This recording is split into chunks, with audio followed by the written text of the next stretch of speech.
What the fuck is up, meus putos? Espero que esteja tudo fixe convosco, comigo está tudo ótimo. E hoje trago-vos um tema sugerido por um dos nossos viewers habituais, que é o António Jorge, que costuma comentar muitas vezes nos vídeos. E o António fez este comentário e sugeriu este tema. Visto que trabalhas na área dos mídia, podias falar sobre os mitos dos mídia, tipo no que devíamos confiar e não confiar, etc, abordando vários tópicos. Pronto. Portanto, é isto mesmo que eu vou fazer hoje. Hoje vamos estar a falar de mídia, e mídia é uma coisa bastante importante e eu já vos vou explicar, mas para falarmos dos mídia atuais e do que se passa hoje em dia com as notícias e etc, nós temos que recuar a um passado longínquo para falarmos exatamente do que é que são, o que é mídia, de onde é que isto veio, onde é que veio a imprensa, como é que apareceu o jornalismo e como é que isto se desenvolveu até aqui. Portanto, basicamente, caso vocês não saibam, a imprensa e o jornalismo são duas coisas completamente distintas, embora estejam relacionadas por uma conexão óbvia.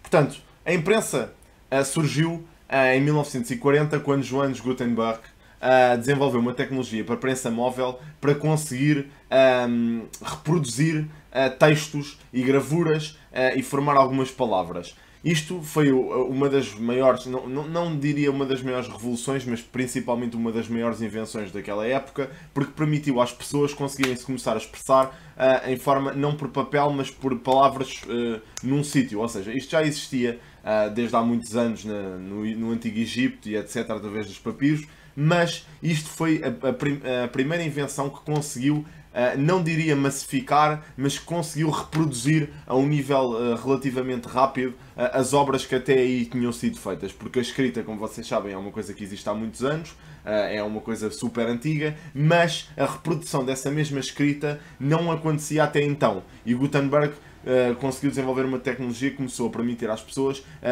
duplicar os textos que já existiam. Ou seja, antigamente o que acontecia, muito antigamente, o que acontecia é que havia uma obra e essa obra era única. Ninguém se dava ao trabalho, a única forma de reproduzir essa mesma obra era reescrevendo-a, e isso dava muito trabalho e levava anos a fazer. O que é que acontece? Isto foi uma das tecnologias que permitiu começar a reproduzir os textos e etc que existiam e os livros. E isto, pronto, permitiu que as diferentes obras chegassem a mais sítios e conseguissem atingir uma maior população.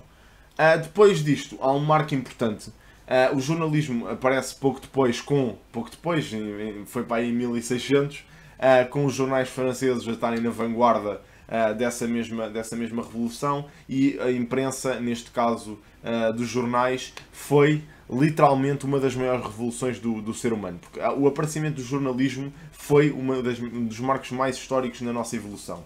Portanto, o que é que acontece? O jornalismo foi usado inicialmente para relatar notícias, para dar informação às pessoas, para trazer aquilo que se passava no mundo a todos os cidadãos e para que eles pudessem estar informados e se sentirem informados sobre as coisas que se passavam. Isto foi a ideia original do jornalismo, pronto, e esses pilares do jornalismo antigos mantiveram-se até aos tempos de hoje, por assim dizer. Marcos históricos. Vocês todos podem achar que esta história do sensacionalismo, como por exemplo o Correio da Manhã faz, ou outros jornais utilizam, esta história do clickbait, esta história de produzir, não diria produzir factos, mas embelezar os factos para que eles pareçam mais apelativos, é uma coisa de agora. Mas não, malta, isto não é uma coisa de agora, isto é uma coisa muito antiga, na verdade. E as origens deste jornalismo sensacionalista começam nos finais do século XIX, com o aparecimento da Yellow Press. E o que era a Yellow Press? Perguntam vocês. A Yellow Press foi uma espécie de movimento, que não era movimento nenhum, mas foi o início deste jornalismo sensacionalista. E começou com dois donos de dois jornais, especificamente, que depois vieram até a desencadear uma guerra por causa das notícias, segundo se diz, que eles próprios embelezavam ou utilizavam para parecerem maior. Os exageros, estes exageros no jornalismo é que representam bastante a Yellow Press. Quem é que eram estas duas pessoas? Pulitzer e Hearst. O Pulitzer era dono do New York World e o Hearst era dono do New York Journal. E isto foi uma grande guerra entre dois jornais que desencadeou uma das maiores guerras deste século, que foi a Guerra Latino-Americana. Não sei se vocês conhecem, mas aquele fator todo de Cuba e etc. E este conflito que os Estados Unidos têm com Cuba data muito desta parte. E isto, grande parte do que inflacionou esta guerra foram estas notícias exageradas por parte do Hearst e do Pulitzer. Há quem diga que esta Yellow Press não teve assim tanta influência nesta guerra como se parece, porque, na verdade, as pessoas que tomavam as decisões não viviam todas em Nova Iorque, e como isto era só muito particular da zona de Nova Iorque, pensa-se que isto não tenha tido assim um fator tão influente, mas verdadeiramente foi aqui que começou a aparecer o jornalismo sensacionalista. E agora que eu já vos dei uma aula de história, que eu já estou um pouco enferrujado verdadeiramente, portanto não sei se os factos que eu vos disse aqui são todos verídicos ou não, mas em princípio estará tudo correto e não vai aparecer ninguém a corrigir-me como sempre, mas pronto, se aparecer alguém a corrigir-me eu agradeço. Isto tudo já é muito antigo, como vocês podem imaginar. O que é que acontece? O jornalismo tem evoluído muito ao longo dos anos, como vocês devem imaginar, e particularmente evoluiu agora nos finais do século XX, ou seja, a partir de 1900 e troca ao passo, as coisas começaram a evoluir a um ritmo absurdo, como qualquer tecnologia que nós possuímos hoje em dia começou a ser muito desenvolvida em 1950, e a partir daí começou a ser criado, por exemplo, o aparecimento dos computadores, antes disso até a rádio, depois a televisão, isso tudo, os meios de comunicação em massa vieram a inflacionar o jornalismo de uma forma absurda. O que é que acontece hoje em dia? As chamadas fake news, como o nosso grande amigo Donald Trump costuma dizer, são uma coisa que verdadeiramente acontecem, e eu acho que vocês deviam ver um filme, isto é só uma sugestão antes de vos falar sobre este tópico em concreto, acho que vocês deviam ver um filme que é o Shattered Glass. É um filme muito fixe mesmo. Este filme é muito importante porque retrata exatamente esta história de forjar histórias jornalísticas e etc. O filme é sobre uma pessoa que existiu verdadeiramente, que se chamava Stephen Glass, que foi um jornalista americano, e foi depois acusado e provado que forjava histórias jornalísticas que o ascenderam basicamente na carreira. A sua carreira jornalística subiu muito à pala destas histórias que ele inventava. Portanto, o que é que acontece? Isto já não é nada novo, como vocês devem calcular. Eu acho que vocês deviam ver este filme, vão à procura. Acho que se chama Verdade ou Mentira em português, mas é Shattered Glass em inglês. Portanto, vocês deviam ver, procurem o filme e vejam, porque é um filme muito instrutivo e é muito bom. Anyway, o que é que eu vos estava a dizer? Portanto, isto não é nada novo, como vocês acabaram por perceber desta parte toda do vídeo. E mais concretamente, em relação ao que nós assistimos hoje em dia, é que basicamente uma das coisas que inflaciona estas histórias de aparecerem e as pessoas conseguirem fugir com isto é basicamente o aparecimento da internet. A internet, meus amigos, é muito diferente de todos os outros meios de comunicação de massa, e acho que qualquer pessoa consegue perceber isso, porque, imaginem, na rádio e na televisão nós falamos para um público em específico, mas são sempre pessoas que estão, entre aspas, credibilizadas. Podem não estar, como vocês verão no filme Shattered Glass, porque era uma pessoa que aparentemente era credibilizada, era um jornalista, tinha carteira, estava autorizado a publicar histórias e acabou por forjar algumas histórias e acabou por enganar o público, como assim se deve dizer. E, portanto, o que acontecia muito nestas coisas, nesta época em que só havia televisão e rádio, é que havia um jornalista que contava as coisas e o público acreditava, porque, pronto, se não acreditassem na televisão, em que é que iam acreditar? Hoje em dia as coisas não são assim, porque qualquer pessoa pode fazer as suas próprias notícias. E isto parece muito estranho, parece assustador, mas é mesmo verdade. Se vocês forem ver, hoje em dia temos páginas do Facebook que dão notícias, temos canais do YouTube que dão notícias. Estão a ver? E essas coisas são biased porquê? Porque normalmente qualquer pessoa pode fazer as suas notícias, e por essa razão nós não devemos dar logo credibilidade a essa pessoa. Hoje em dia, por exemplo, ter números no YouTube é logo fator de credibilização. Ou seja, se uma pessoa tiver muitos subscritores no YouTube e começar a fazer vídeos a dizer que isto aconteceu, isto é notícia, isto não é notícia, as pessoas tendem a acreditar só porque essa pessoa tem um canal com muitos subscritores. Percebem o que eu quero dizer? E a mesma coisa funciona para páginas do Facebook com muitos likes. As pessoas normalmente acreditam em coisas que tenham muitos seguidores, que tenham pessoas que veem aquilo regularmente e etc. Porque normalmente o princípio é, se isto tem muitos seguidores, as pessoas, se houvesse alguma coisa de estranho e se isto fosse mentira, já tinham reparado. A maior parte das vezes não é bem assim, malta, e isso é que é o assustador. Portanto, as fake news são algo muito normal hoje em dia e são algo muito, pronto, diria, já fazem parte do nosso cotidiano. E como é que elas podem ser travadas? Honestamente não há muito forma de as travarem, porque os próprios meios de comunicação, principalmente, eu vou falar dos portugueses, não irei falar dos estrangeiros. Os estrangeiros têm andado debaixo de fogo por muitas razões, principalmente a CNN, mas pronto, os meios de comunicação portugueses também são muito biased. E normalmente depende muito das opiniões e das filiações políticas e etc. E há sempre razões escondidas. Mas, contudo, eu acredito que ainda haja pessoas que seguem o código deontológico dos jornalistas e que levam isso muito a sério e que apresentam as notícias tal como elas são. Claro que existem outros meios de comunicação que normalmente embelezam as histórias. Eu não diria que mentem absurdamente e inventam as histórias, porque isso em Portugal, pá, não acredito que seja tão comum. Já aconteceu várias vezes, e só para vocês repararem a escala que isto acontece, já aconteceu algumas vezes que histórias que não são verdadeiras sejam publicadas por jornais portugueses. E como é que isto aconteceu? Pergunto a vocês. Basicamente, há aqui uma falha grave por parte dos editores dos jornais em não repararem, em não verificarem, em não irem às fontes, porque isto é um dos princípios do jornalismo. Nós temos sempre que ir às fontes e temos sempre que confirmar se as fontes são verdadeiras, se aquilo que se passa está a acontecer mesmo. E nesse caso, neste caso que eu vos vou contar, não existiu essa verificação de factos, essas histórias foram publicadas e eram todas mentira. Como é que isto apareceu? Como é que isto aconteceu? Perguntam vocês. Chico, como é que é possível que histórias que tenham sido completamente inventadas tenham sido publicadas por jornais portugueses?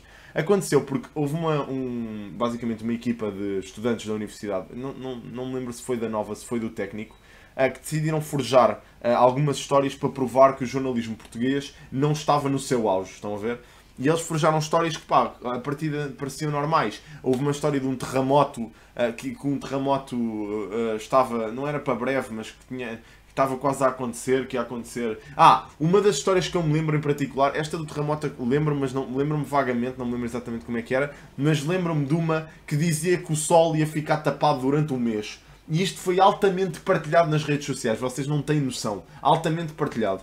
Epá, e eu lembro-me que honestamente, os jornais portugueses adotaram isso como se fosse verdade, então publicaram isso. Não me lembro quais é que foram os jornais, mas sei que existiu vários jornais que publicaram essa história, e isso veio a público e foi um escândalo completo, como vocês devem calcular.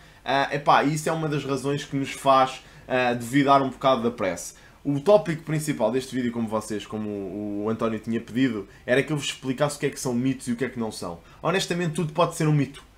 Na imprensa portuguesa e nos mídia. Basta apenas que as pessoas não se deem ao trabalho de irem verificar as fontes e que não saibam o que é que são as coisas que são credíveis e o que é que não são credíveis. Isto depende muito da fonte. Sempre da fonte. E hoje em dia acontece que existe muito embelezamento, como existia naquela época da Yellow Press. E isto porquê? Porque as pessoas sabem, os donos dos jornais e os editores e etc. sabem que isto rende views e rende cliques, principalmente na internet. Portanto, as pessoas clicam à balda e acabam por aceder a estes sites e não sei o quê, e isso dá-lhes dinheiro. E por isso eles inventam, ou não diria inventar histórias, mas embelezam muitas histórias e fazem títulos que não são realistas. E isso é um dos problemas que nós temos atualmente. Em termos de televisões, honestamente, existe de vez em quando uma bronca que vem a público e qualquer coisa que não era verdade, mas também, nós somos seres humanos, temos direito a nos enganarmos, claro que toda a gente se pode enganar. Uma destas broncas que aconteceu foi aquele, não sei se vocês se lembram, foi aquele helicóptero que caiu, aparentemente, enquanto combatia o fogo de Pedrógão Grande, e isso era mentira, obviamente não caiu helicóptero nenhum, e eu lembro-me que estava nesse dia a jantar, quando isso, aliás, mentira, estava na sala quando vi essa notícia, contei ao Rodrigo e à Joana, que são as pessoas que trabalham comigo, e nós ficámos um bocado a sério, não acredito, fiz mais uma cena, e depois fomos a verificar, falámos com o Luís e o Luís disse, não caiu não, afinal isso era tudo mentira. A história já tinha sido publicada por todos os jornais portugueses, portanto foi uma grande barraca, mas pronto, de vez em quando há essas barracas, mas até podem ser desculpadas, porque pronto, as pessoas são humanas e erram, e honestamente eles tinham... acho que a GNR lhes tinha dado essa informação e os jornalistas assumiram que era verdade, porque acreditam num órgão como a GNR, não é? E aparentemente a GNR tinha tirado essa informação de um velhote que tinha dito que tinha visto o avião cair e era mentira, não tinha visto nada. Portanto, às vezes acontece, as pessoas vão às fontes, falam com a GNR que são órgãos credibilizados e depois aparentemente as notícias não podem não ser verdade. Portanto, isto é um floco de neve, estão a ver? É um grande floco de neve que acaba por ser uma avalanche, depois no fundo.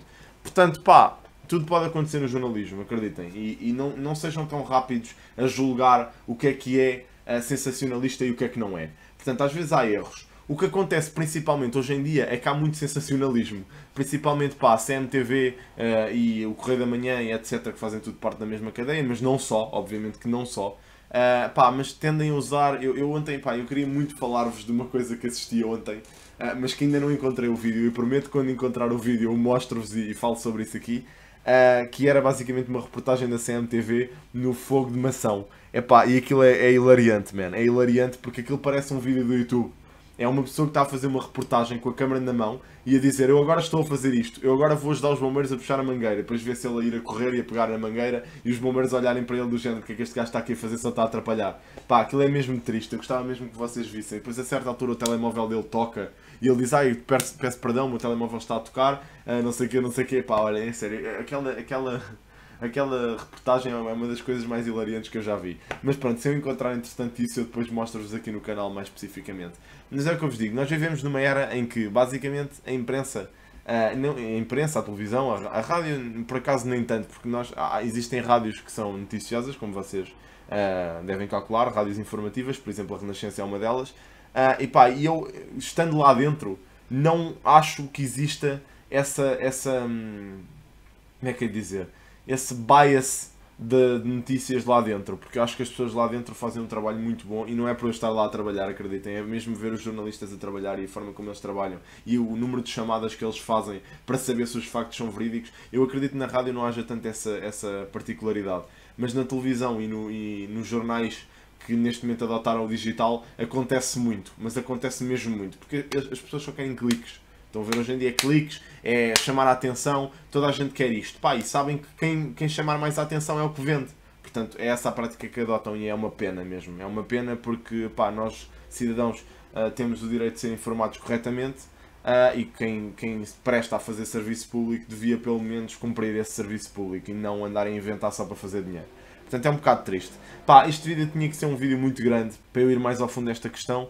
Mas, pá, eu penso que posso fazer isso noutra parte deste vídeo e se vocês gostarem destas crónicas, eu voltarei a fazer. Portanto, foi o vídeo de hoje, pessoal, espero que vocês tenham gostado. Foi um bocadinho sobre esta problemática do jornalismo e etc, e das fake news e por aí. Se vocês quiserem uma coisa mais em concreto, eu logo a farei e pronto, e depois logo falarei sobre isso mais tarde. Mas para evitar que isto fique um vídeo gigante, eu decido cortar isto ao meio e depois, se vocês quiserem, eu faço outro. Portanto, se gostarem do vídeo, metam um like aí em baixo, pessoal, sigam-me nas redes sociais, estão todas em baixo na descrição e por último subscrevam ao canal porque é a melhor cena que me podem fazer. Isto soa muito a um avião, parece mais poder Eduardo. Por favor, metam aqui as malas, por favor, virem à direita. À sua esquerda tem uma saída de emergência. Enfim. Ok, pessoal, partem-se bem, obrigado por terem visto o vídeo e vejo-vos amanhã com mais um. Tchau, tchau, malta. Adeus.